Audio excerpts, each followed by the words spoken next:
Hey, what's up, guys? This is Astro J, and this is Zach Savage, whichever YouTube I'm posting this at. And today is Easter. As you see, it's nice weather, but this is not what we're about. This is about intro how to cook a chicken, which sadly I want to post a video how to marinate it, but my dad went ahead and marinate these for me. So I'm like, okay. It was kind of my fault because I wasn't down there to help him, but here we have is chicken right now. So here's the basic steps and rules of cooking right now in the grill. Which if you have this like circle grill right here, then you're good. But if you have different types, then this may be different for you. But the main rules of grilling is that we do two different sides of this grill. First, we have the heat zone.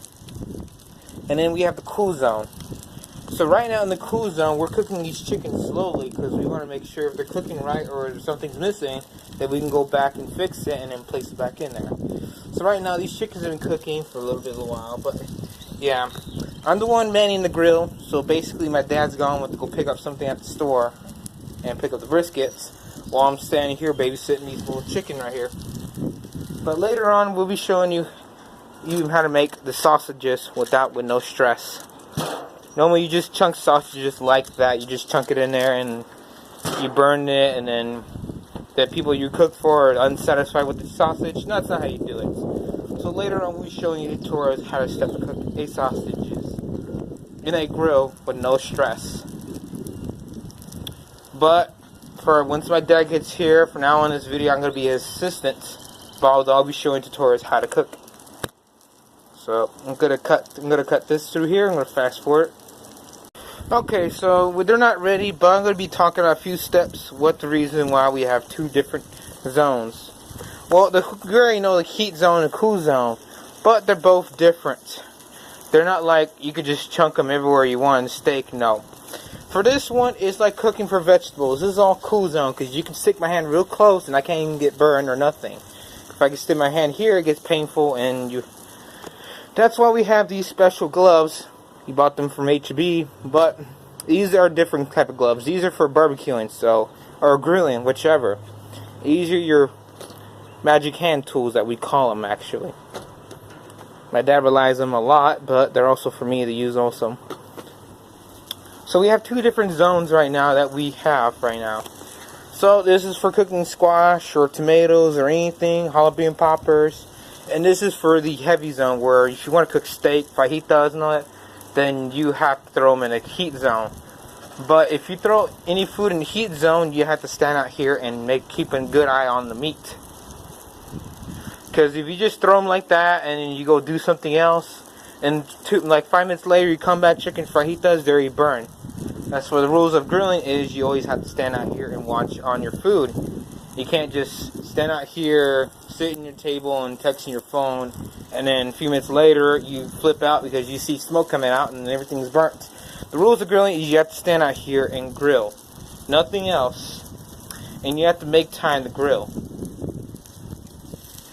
If this is your first time grilling, then welcome to my video. This is my first episode of cooking, but I'm going to be using this first episode at grill. So we have our few basic steps right here. We have charcoal. We have the charcoal lightener, which is basically oil for it, and we have a chimney.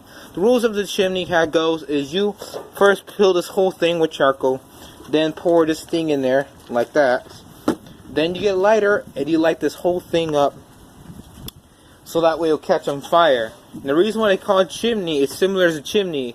The thing is, you have to like throw charcoal and light it up in there, let it heat up. If it catch on fire, don't worry, you have to leave it there until it turns nice and ashy like these things. So once it turns nice and ashy, then you're going to want to dump it on there, dump the whole thing, dump it, and then throw a little bit more charcoal in there.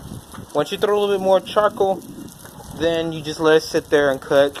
If you're cooking a chicken or anything else, the first thing you want to do is get a tin foil. Whichever aluminum foil you want to use. I mean, not tin foil, aluminum foil.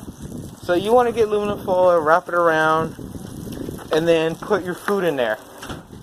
And once you put your food in there, this is just slowly cooking them. because you don't want to rush your food, because then you're going to end up having a burnt chicken that's uncooked. Basically, the outside's cooked, but the inside's not cooked right. So I'm going to cut through here and then fast forward. Okay. Okay, so we're okay. We're okay. All right. So we're going to cover this up a little bit like that. Okay. Take the heat away.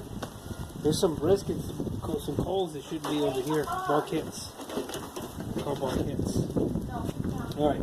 So we got that going right over here. A little bit back over here. We're going to cover it. Okay. And we're doing good. We're not doing bad. We're doing okay. All right? Good All right. job. Good job. All right. We'll put that in a second. You just got to throw them in tin foil. Hey, Then, get your butt back over we got to there. throw these in a tin foil and oil them up, and then we'll cook them. No, just like that over Oh. All right. Dang. He did all this?